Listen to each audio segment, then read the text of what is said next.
Is Donald Trump a catalyst for both war and authoritarianism around the planet? I think so. Check this out. Leave your comments, ding the bell, share it with your friends, and subscribe to our channel. War and peace, and about the future of war in the world, and about what's something called democratic peace theory that you may not have heard of. And I think that this is really actually a very big deal.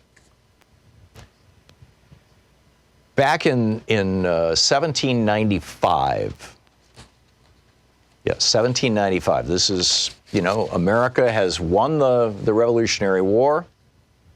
George Washington is president.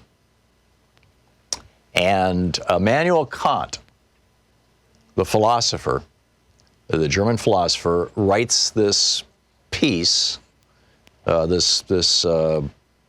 wasn't quite a book, it was like a long pamphlet. It was called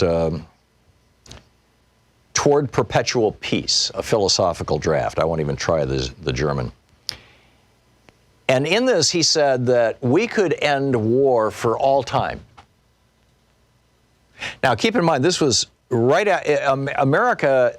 We weren't literally the first democracy ever. You had the Greek democracies, and you had the some parts of the Roman Empire were democracies, but we were arguably, and there had been, in the Low Countries and in the Netherlands and what we now call the Netherlands, and some other areas, there had been some countries that had kind of put themselves together in a democratic fashion.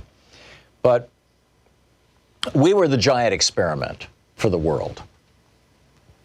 I mean, the vast majority of people in the world figured that, there's no way that democracy can work. I mean, you can't trust the people. After all, we've had kings for 2,000 years. We've had popes, running things.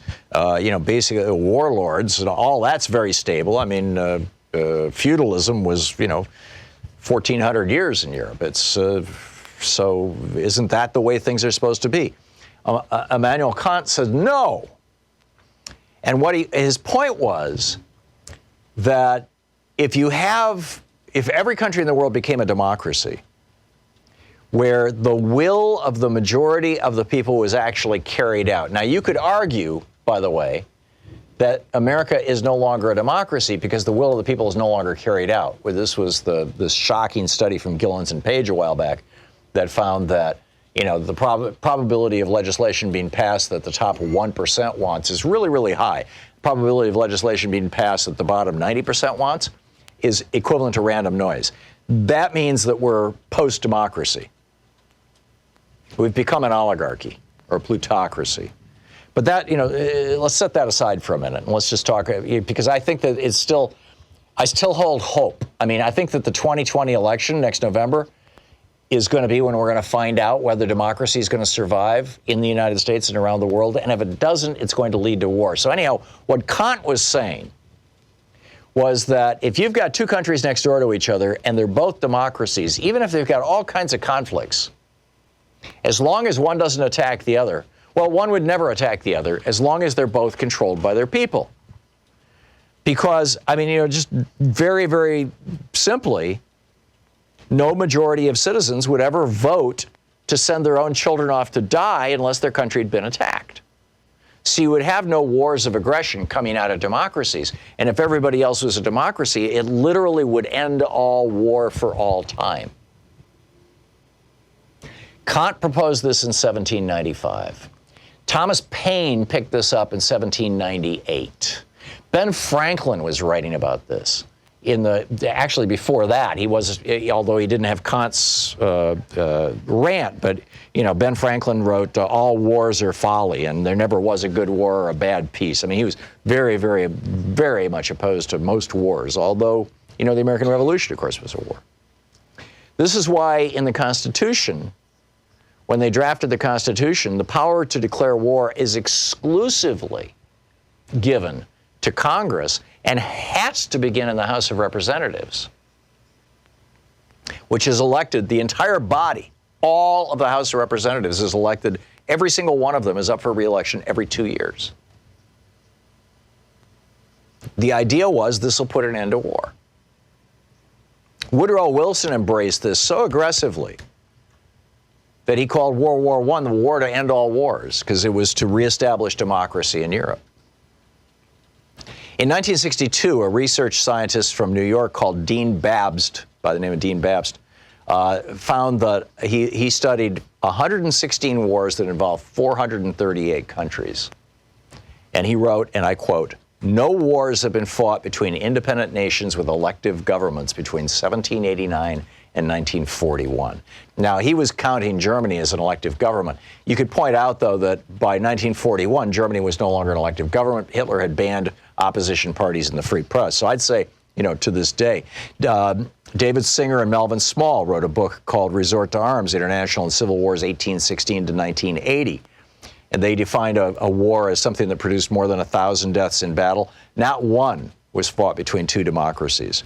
Professor Randolph Rummel, using the similar definition of war, 1,000 casualties, looked at 353 pairs of nations that had engaged in battle between 1816 and 1991. He found that dictatorships fought each other in 198 of the 353 wars. Democracies fought against non-democracies in 155 wars. But he was, quote, unable to find evidence of any war between two fully functioning democracies. Jack Levy, the author of a book called Causes of War, said, quote, the absence of war between democracies comes as close to anything as an empirical law in international relations. And then it goes beyond war to famine.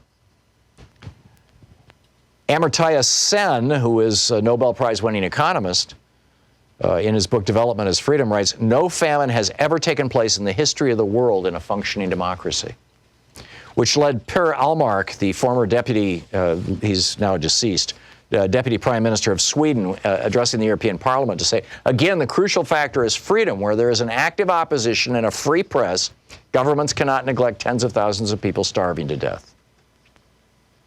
He said, since the last century, citizens of liberal democracies have imagined or felt these connections to be true.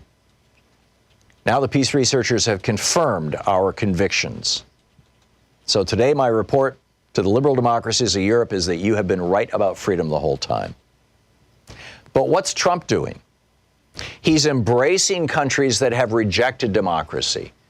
Even, formerly democratic, he's embracing the leaders that, Modi in India and Duterte in the Philippines and Orban in Hungary and Erdogan in Turkey. He's rejecting the Kurds in northern Syria that actually established a secular democracy to govern themselves.